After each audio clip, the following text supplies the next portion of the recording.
So it is 1 p.m. in the afternoon on November 22nd, 2021.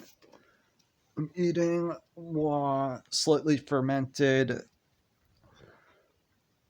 tofu eggless green lentil penny style pasta salad. I want to say it correctly. Topped with cherry lemon quinoa salad on top, mixed through it. The gochugaru turmeric and 2 level tablespoons of balsamic in there. Quarter of a level teaspoon of turmeric, in addition to the 2 level tablespoons of balsamic in this one serving, and then in the larger container of the eggless pasta salad that I made, I had also added an additional ingredient which I had forgotten to do this time around with this batch, which was a level teaspoon approximately of the gochugaru or Korean red hot chili pepper flakes. It's good. It's very good. It turned out great. An hour has passed. I'm okay. So there's it wouldn't cause well, this was only out overnight basically until the time I had taken it. It was out maybe for 3 hours last night before taking my helping at the time I documented with this video series, or a series of little video clips.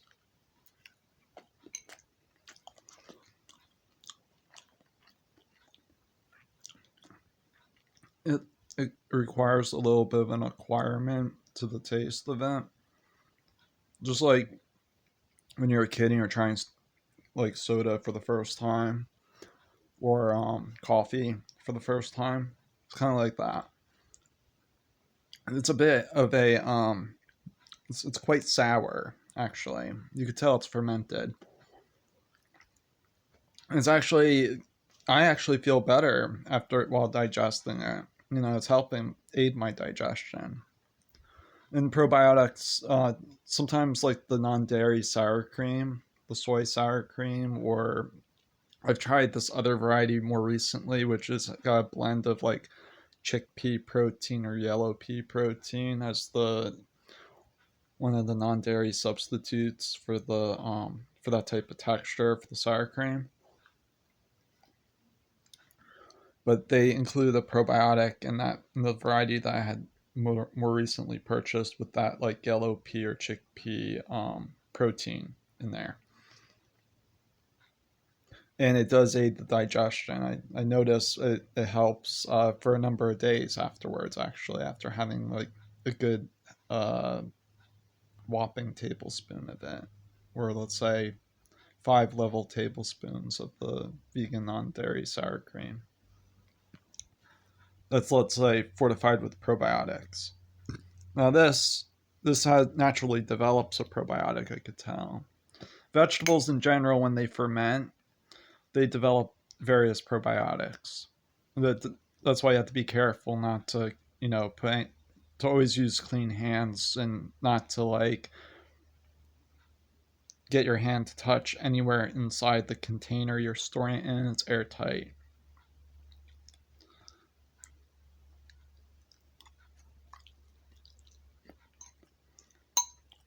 It's not the first time.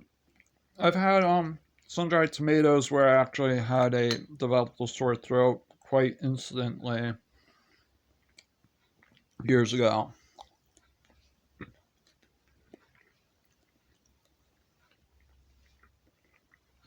I feel fine though.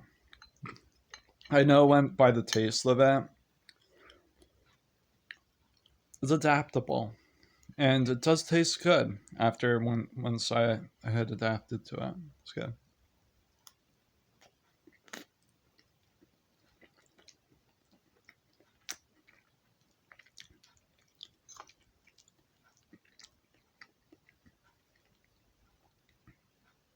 But I could tell once it's down in my, intestinal tract.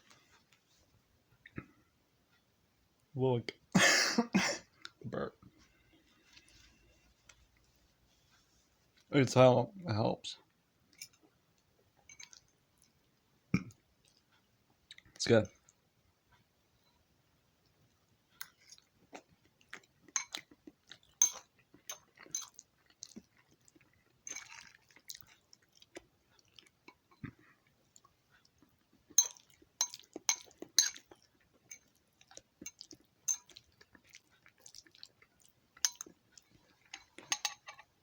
I'm going to take a break. I would have noticed something by now.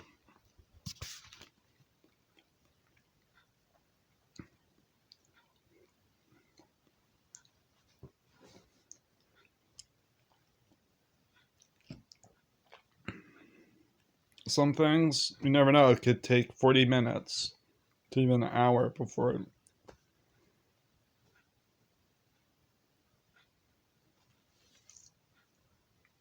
But it's over an hour. And I would have noticed the onset of something if it was, let's say, like an ergotamine type of anything like that, similar to that on there, obviously. If it caused symptoms similar to, let's say, ergot or ergotamine, I would have already noticed it within 45 minutes afterwards, probably.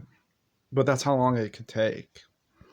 And then sometimes when you heat things, surprisingly, when I don't know if it was the barley in the soup years ago that may have contributed to a prolonged form of the symptoms that I was having, or may have triggered it even. I don't know. And I doubt it. I doubt it, but it's definitely possible. I mean, it was around the time I was eating soup. I was eating some type of canned soup that had barley in it years ago, and uh, it happened shortly after I, ate it. About like 45 minutes inward, I had a flashback at one point during that time, and it took about 40 minutes. It was soup too. I heated it, so if it did contribute to any of those symptoms back then, which would have been very unusual and quite extremely rare coincidence. You know what I'm saying? Extremely weird coincidence if that was the case. But yeah, it's possible still. And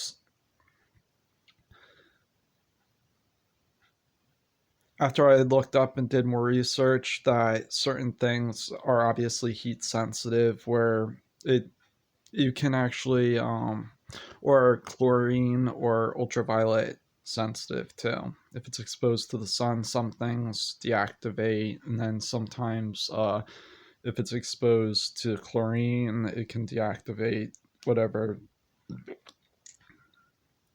Otherwise, you know, that's what they mean by like chlorine sensitive or ultraviolet rays sensitive. Or see, if you're dating someone, for instance, if it's a complete stranger, and let's say you don't know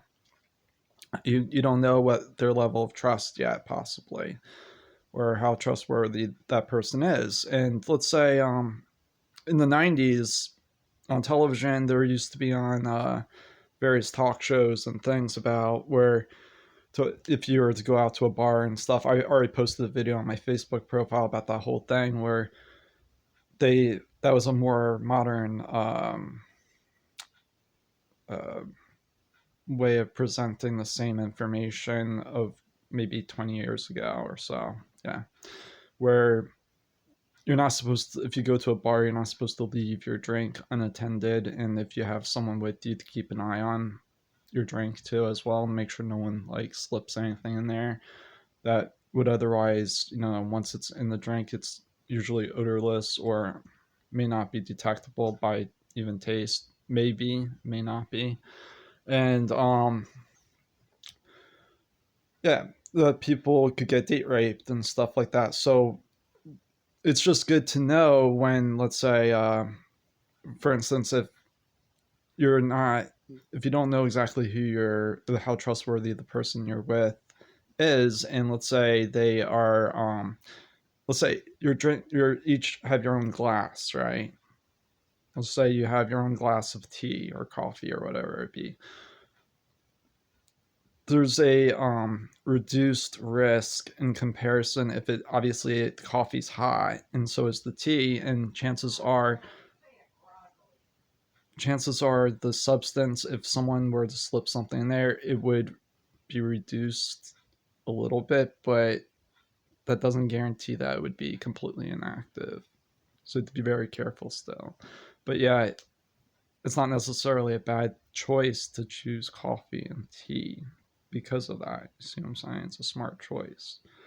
Whereas, like, you know, or in my case, I can't drink anything with a high alcohol percentage. I can use soy sauce and tamari in my stuff, but if I overly consume it, I could conk out, get drowsy. But or if you know, agave nectar, for instance, gets me drowsy too. I used to use that all the time because I used to just sometimes conk out on the couch in my house. But let's say if I was out driving, I'd make sure I was like try to keep my eyes as wide as possible most of the time. So I was really alert. I would have the radio on and stuff that would kind of go beyond the threshold of becoming drowsy enough to conk out, for instance. Obviously, there's more of you're aware that you're in a it would be dangerous if you conked out. So your brain, well, in my case, I was able to stay up even when I was consuming agave. But when I'm at home, it's like that fear is eliminated. So I would just conk out. Just something to take extra precaution with. Not everyone knows about that stuff. They discontinued talking about that type of occurrence happening on television for over a decade, pretty much 2 decades. They never talked about that type of thing from happening where it could. Yeah, it still exists today. People could get still you know taken advantage of